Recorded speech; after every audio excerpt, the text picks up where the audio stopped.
Donc, ce dont nous parlons, c'est du rôle d'une association, le CNCT, association qui a plus de 100 ans et qui est uniquement consacrée à la lutte contre le tabagisme. Le tabac est une épidémie industrielle, on en a parlé un petit peu auparavant, et notre action a commencé à évoluer à partir des années 70, où justement, jusqu'à cette période-là, c'était essentiellement une réflexion sur la demande, c'est-à-dire c'était un problème médical et un problème de santé. Et là, on a commencé à évoluer et on s'est dit, on va s'intéresser à l'offre. Et ce qu'a très bien dit Pascal Dittelme, c'est on fait en sorte que les jeunes commencent le tabagisme, après, c'est à la nicotine de faire son boulot, et elle le fait bien. Et donc, on s'est positionné stratégiquement depuis une vingtaine d'années comme une association qui lutte contre l'industrie du tabac. Nous ne sommes pas contre les fumeurs, en tant que ce soit clair. Moi, en tant que médecin, je m'occupe du sevrage tabagique. J'ai des patients qui viennent pour arrêter de fumer, puis j'en ai qui viennent pour mourir dans le service. Mais ça, c'est malheureux, mais c'est comme ça. Alors, en France, on a une situation tout à fait particulière qui explique peut-être en partie, mais Roger en parlera peut-être plus après, le fait qu'on n'avance pas tellement dans la lutte contre le tabac. C'est que jusqu'en 1995, eh bien, c'était une structure, la CEITA, qui était publique et qui s'occupait de la vente et de la commercialisation des produits du tabac. Et donc, en fait, c'est assez intéressant parce que c'est une entreprise publique, mais elle avait un comportement tout à fait d'entreprise privée, mais au sein de l'État. Et ça a été dit à plusieurs reprises, un État dans l'État. Et cette situation, la privatisation en 1995, c'est pas loin, 1995, ça explique que pour l'instant, l'industrie du tabac, les buralistes, la Confédération des buralistes, quand ils arrivent à Bercy, ils disent « Coucou, c'est nous » et ils sont à la maison. Et c'est une des difficultés que nous avons en France.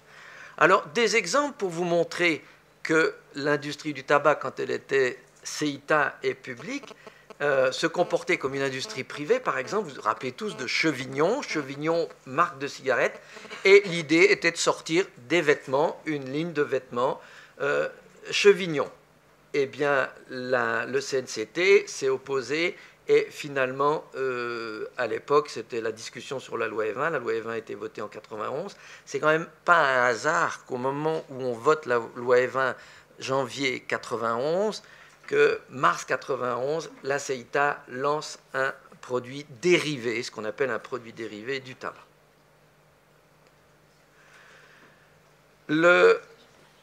Autre exemple, il y avait des négociations, il y a eu des négociations entre le directeur du marketing de la CEITA et son homologue à British American Tobacco, BAT, et l'idée était de lancer des CD avec de la musique et qui reposaient sur Lucky Sound Original. Ça doit être extraordinaire, je ne sais pas ce que c'est, je ne m'en rappelle pas, mais clairement, à nouveau, c'était pour contourner la loi puisque c'était interdit.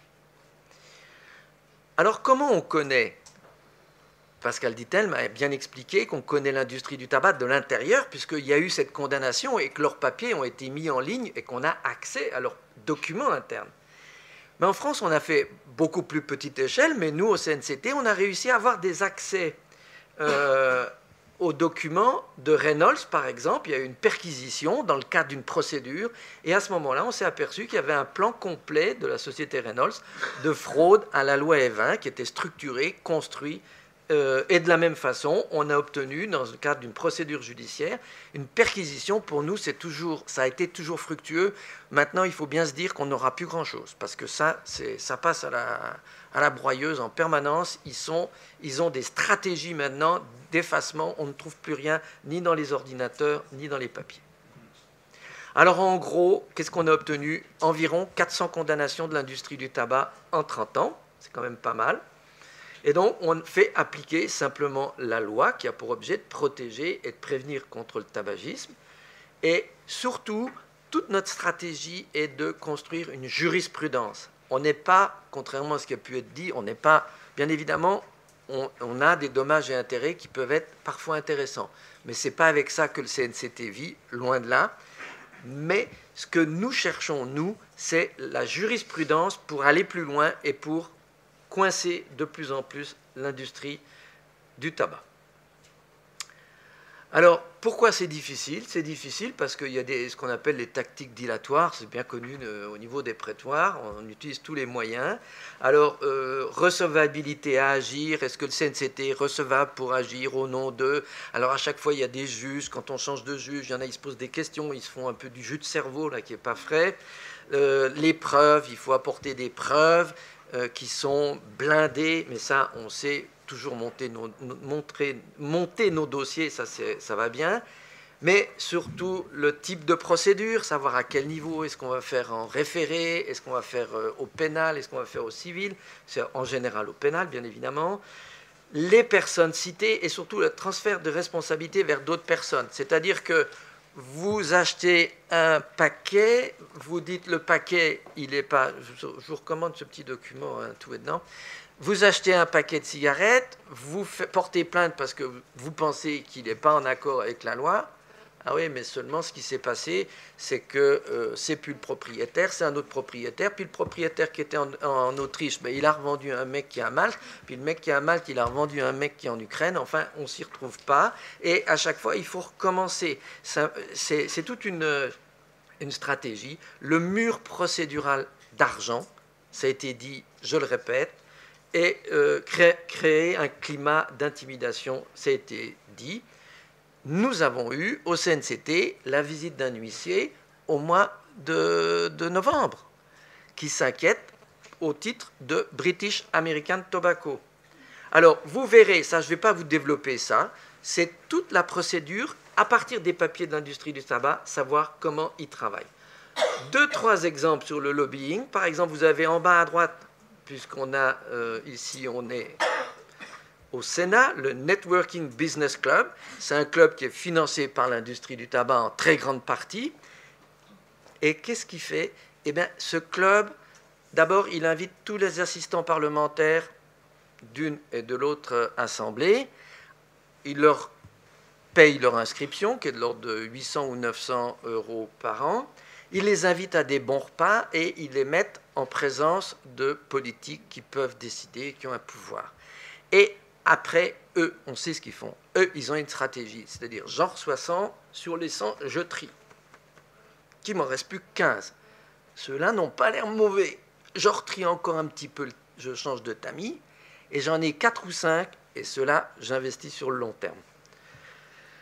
On peut donner des noms si vous voulez. Le monde du tabac, c'est la Confédération des buralistes qui... Ah ben, des gens comme Frédéric Lefebvre, hein, c'est un bon pour l'industrie du tabac. C'est un grand, son attaché parlementaire, elle est maintenant responsable comment ça s'appelle? Des relations... Pas publiques, non, pas des relations publiques, des relations avec les politiques pour savoir qu'est-ce qui se prépare, etc. Ça va me revenir le terme. Mais typique, alors, Frédéric Lefebvre, lui, c'est industrie. Mais il n'est pas... Il faut reconnaître qu'il est quand même ouvert d'esprit parce qu'il investit aussi, ou il travaille du moins aussi pour l'alcool et les jeux. Non, il faut reconnaître les talents. Alors, le monde du tabac... Il va succéder à André Santini. Ah ben, André Santini, c'est-à-dire que c'est le dieu et le maître, c'est celui qu'on prie tous les matins. Alors, désinformation des médias par la Confédération des buralistes. Les leaders d'opinion, alors ça c'est extrêmement important, c'est l'imprégnation, par exemple, ici, il y a eu une exposition qui s'est appelée Monumenta, je ne sais pas, des gens qui sont un peu intéressés, c'est quelque chose qui a été un succès à Paris.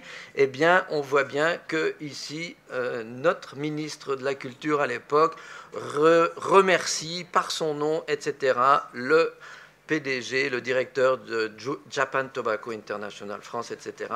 Mais avec force, il se plie pour le remercier. Le monde de la recherche, on a entendu tout à l'heure parler de professeur Lyon-Camp, je ne vais pas en parler, je vais vous parler de l'Institut du cerveau et de la moelle épinière qui a été créé, c'était un vœu de Jacques Chirac de créer cet institut, et eh bien vous voyez des noms, et c'est extrêmement intéressant, parce que vous avez dans les créateurs, financeurs, et qui ont un rôle encore, vous avez Louis Camilleri qui était PDG de Philip Morris, vous avez Jean Todt, vous avez Michael Schumacher, le pauvre, qui travaille pour Marlboro, etc., qui finance un institut de recherche scientifique, alors que vous avez des journaux, les vrais journaux internationaux, comme vous l'a dit, British Medical Journal, n'acceptent plus du tout de recherche financée par l'industrie du tabac. Quel est l'objectif? Soit clair. C'est pas pour influencer, encore qu'ils le font un peu, la nature de la recherche. C'est pas ça l'objectif. L'objectif, c'est d'avoir des contacts de sympathie avec des personnes qui, tôt ou tard, seront à un niveau décisionnel ou conseillé. Et là, et je ne fais à titre personnel aucun procès d'intention au professeur Olivier Lyon-Camp, un collègue, entre collègues, on s'estime et on se respecte, je ne lui fais aucun procès d'intention, mais il a côtoyé des responsables du plus haut niveau de l'industrie du tabac dans des actions qui sont à but humanitaire. C'est ce que j'appelle d'un terme général le blanchiment moral. Alors, pareil, vous avez ici avec Emmaüs, le blanchiment moral avec Emmaüs. Regardez le beau blanchiment avec le Secours populaire.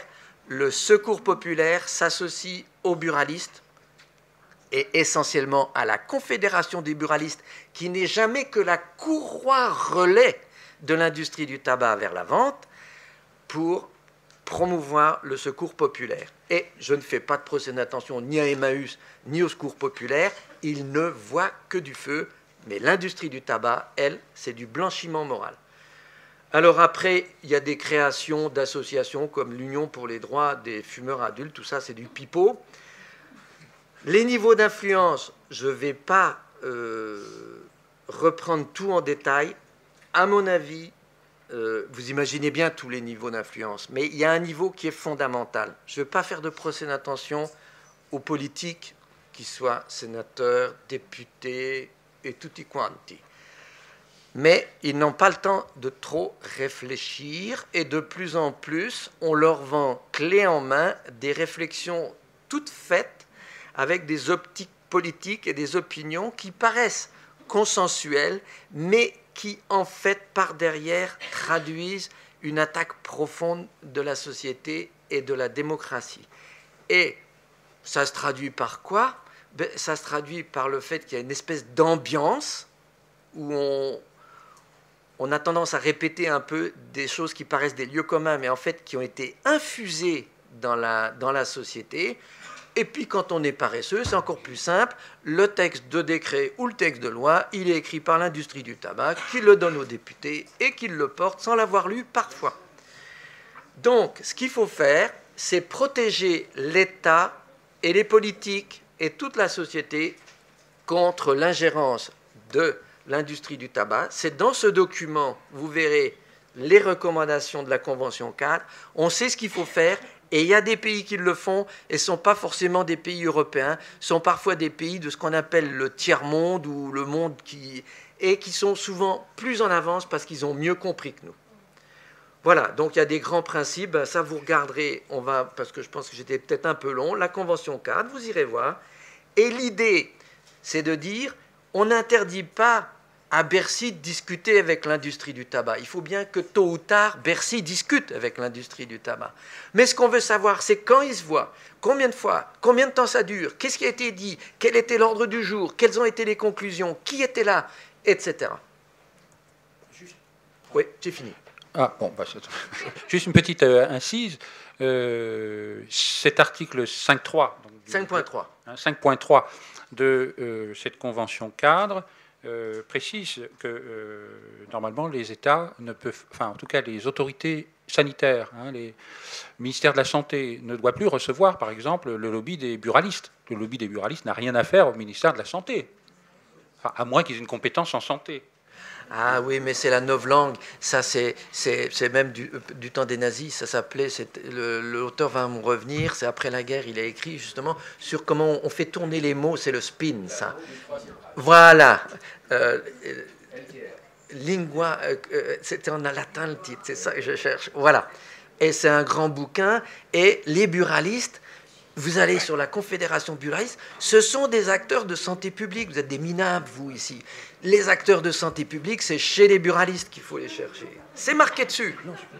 Je précise qu'encore récemment, le ministère de la Santé a reçu le lobby des buralistes pour fixer une politique de prévention sur le tabac. Alors que l'intérêt des buralistes, et ça se comprend, c'est de vendre un maximum de tabac. Oui. Voilà. Donc, il est indispensable que la France se mette au niveau des autres pays, en particulier pour l'application du 5.3. Et je vais conclure. Il faut, à notre sens, s'appuyer sur des preuves scientifiques rigoureuses pour être crédible. C'est-à-dire si on n'a pas un dossier béton, dès qu'on arrive face à une instance quelle qu'elle soit, on doit avoir un dossier scientifique lourd. Et imposer les mesures de protection, ça prend du temps. Il faut agir de façon collective. On doit être vigilant parce que l'industrie du tabac ne recule que quand elle est obligée, mais elle réavance après. C'est une guerre des tranchées. Je ne veux que, comme exemple, en Hollande, on ne parlera pas du cannabis, on va parler que du tabac. Il y a eu un ministre de la Santé qui a dit « il ne faut pas qu'on fume dans les lieux publics. » Pas de problème, il y a eu une décision. Puis il y a une ministre de la Santé qui est revenue, qui, elle, était très proche de l'industrie du tabac et qui a voulu réautoriser, et ça a été temporairement réautorisé de fumer dans les lieux publics. Donc, et je pourrais parler aussi des taxes, par exemple, avec le Canada, où il y a eu... en fait, c'est très simple. Le Canada a augmenté les taxes parce que ça fait diminuer la consommation. Alors, les fabricants de tabac, ils se sont dit, pas de problème, il y a une grande frontière avec les États-Unis, tu vas voir, on va te faire de la contrebande. Ils ont fait de la contrebande, ils ont inondé le Canada, donc le Canada était obligé de reculer par rapport aux taxes. Puis, bon, il y a eu une condamnation quand même à, Pascal, 1 milliard de dollars, à peu près, donc l'industrie du tabac. Donc, il faut rester vigilant. On sait ce qu'il faut faire, et c'est ça qui est terrible. C'est qu'on sait ce qu'il faut faire.